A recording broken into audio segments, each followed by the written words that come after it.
A new video focuses on the most important new feature of the next iPhones. Everyone thinks Apple's big upgrade is color and a smaller cutout. Nope. The real report is the main camera finally getting a true variable aperture that changes light, blur, and night shots in a real physical way. Here's my verdict right up front.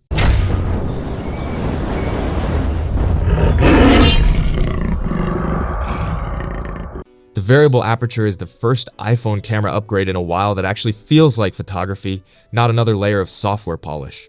It's a real mechanical control over light, and Jon Prosser's latest video puts that front and center while showing off that dark cherry red that Apple clearly wants plastered all over launch week thumbnails. The video leans hard on the look. You get the iPhone 18 Pro and the bigger iPhone 18 Pro Max successor shown in that deep red finish. Dark cherry is the kind of color that reads classy indoors and loud outdoors. It's not product red energy, it's more like a sports car in a dim garage. And yes, the other finishes peek through too. Blue, silver, dark gray. Safe options for people who don't want their phone to shout. But the color is just the bait. The camera is the hook that actually matters. A true variable aperture means the lens opening can physically change size, not fake blur, not portrait mode guessed your hair wrong again. The real iris that controls how much light hits the sensor. That has two massive effects. First, low light. When the opening goes wider, you capture more light without forcing the phone to crank ISO and smear detail with noise reduction. That's how you keep texture in brick walls, skin, and clothing at night. And when you stop down, you can protect highlights. Street lamps, neon signs, car headlights. That's where phones usually clip to white blobs. Second, depth of field. This is the part people are going to feel immediately, even if they don't know the term. With a wider aperture, the background falls off more naturally. With a smaller aperture, more of the scene stays in focus. It's not the same as swapping to a huge sensor camera, but it's a real tool, and it gives Apple something they've leaned on less lately: a hardware flex. Prosser also mentions a new main sensor. That matters because the sensor and the aperture work together. The bigger or improved sensor changes how the phone handles dynamic range, motion, and detail. But the aperture is the star because it's a visible, controllable change that affects every shot you take, every day. And yes, you can do a fun trick: starlight effects. When you stop down, point light sources turn into sharper starbursts. It's not a gimmick if Apple gives you control. If they hide it behind an auto toggle, it'll be wasted. Apple has to let people choose. Even a simple slider in the camera app would be huge. Now, here's the spicy part. The bunch of Android brands tried variable aperture years ago. Samsung played with it, others flirted with it, then most of them dropped it after a few generations. The feature didn't become standard. Huawei stayed in the mix, but the wider market moved on. That tells you two things: it's hard to implement well, and it's easy to market badly. If Apple ships it, they're betting they can make it feel effortless and consistent, which is exactly where they usually win. Design-wise, don't expect magic surprises. If the launch really lands around September 8th or 9, 2026 at Apple Park, the big shape questions are basically settled weeks out. Leaks have turned the iPhone into an open secret every year. The interesting bits are the details: the smaller dynamic island, the feel in the hand, and the parts you don't see. One detail Prosser talks about is a thicker aluminum case. I'm into that, because thicker usually means one thing: batteries. People love to pretend they want thinner phones. They don't. They want a phone that lasts. And the rumored battery numbers sound like Apple is finally pushing in the right direction. For the iPhone 18 Pro, the claim is 4,288 milliamps. For the iPhone 18 Pro Max, it jumps to 5,567 milliamps. That's not a tiny bump, that's a statement.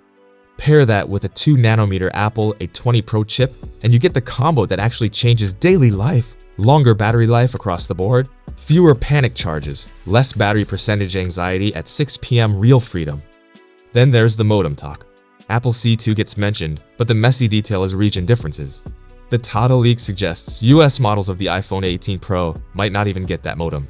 That's classic Apple supply chain reality. Different parts for different regions.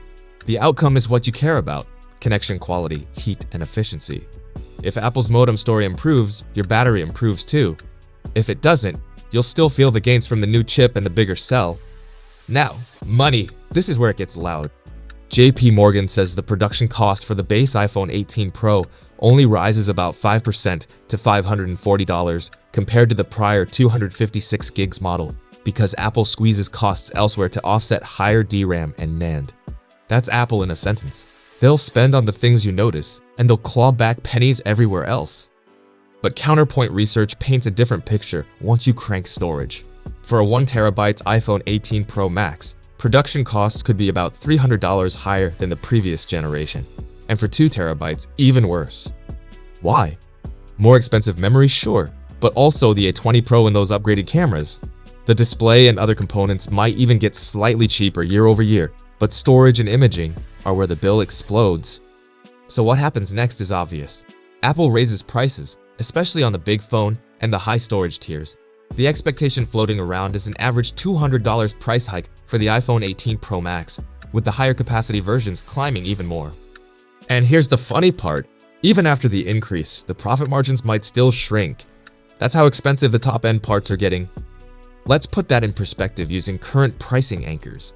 Right now, you can find an iPhone 17 Pro Max at $1,199 for 256 gigs, and Apple charges $1,999 for a 2TB top model. If those numbers shift up again, Apple isn't just testing your budget, they're testing your loyalty. And that's where the Android camp comparison always shows up, because value is value. You can buy cheap phones with 120Hz OLED panels now. Even budget Chinese devices like Redmi offer high refresh rates as a standard spec. Of course, panel quality isn't only refresh rate. Apple's ProMotion uses LTPO, which is more power efficient and smoother across variable refresh.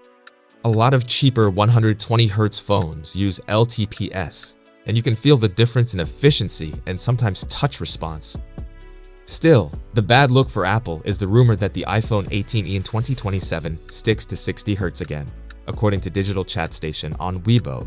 If that happens, Apple is basically saying, pay up for smoothness, and it tracks with earlier leaks claiming the budget model won't get ProMotion until the iPhone 19e, likely 2028.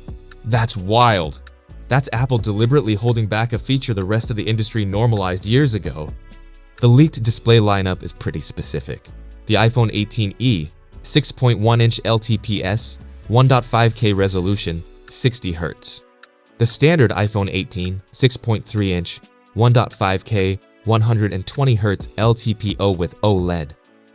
And the Pro models live in their own tier, as usual. So here's the way I see it.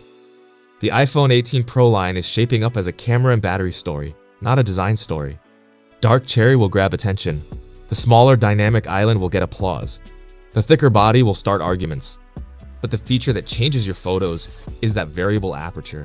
If Apple nails the control and keeps it consistent, people are going to feel it in every night shot, every portrait, every concert clip, every street photo. And if Apple pairs that with stronger battery life from the A20 Pro plus bigger cells, you've got a phone that doesn't just look new, it behaves new. Now we wait for the keynote and the pricing punch. The iPhone 18 Pro leaks keep circling one real upgrade, a true variable aperture on the main camera. That's physical control over light and background blur, not just software tricks. Add the A20 Pro and bigger batteries, and daily use improves fast. Dark cherry is flashy. The camera change is the point. Drop a comment with one thing you'd actually use variable aperture for. Night street shots, portraits, concerts, or those starburst city lights. And be honest, would you pay $200 more for it? Or is that a deal breaker? See you in the next one.